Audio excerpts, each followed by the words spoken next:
Hey guys, I'm going to show you on how to download Aliexpress videos and then put them over to your Shopify store and your Shopify products. To begin, access your Shopify store and log in.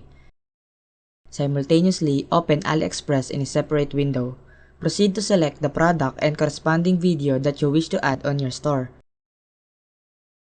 So I'm just going to click on this product for an example. And as you guys can see, it has a video here. So what do you want to do when this video is shown up?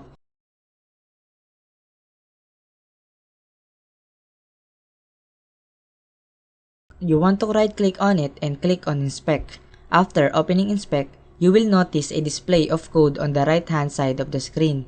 Just above the highlighted area, you will find a div space class denoted as video wrap, followed by another div. To access the required code, click on the drop down arrow located above the highlighted code, and a further set of the code will be displayed. And you'll see there's another link portion right here. So what you want to do on this link portion is you want to right click on that and just click on open a new tab.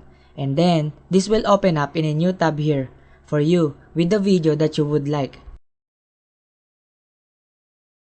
Next, proceed to click on the three dots and select download.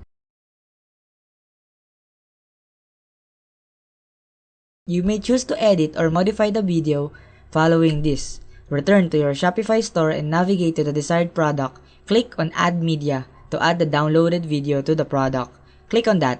Head over to your downloads wherever your video save. Click on the video and click on the open and then upload this content to your product page on Shopify. So there you have it. Thank you for watching and please don't forget to subscribe.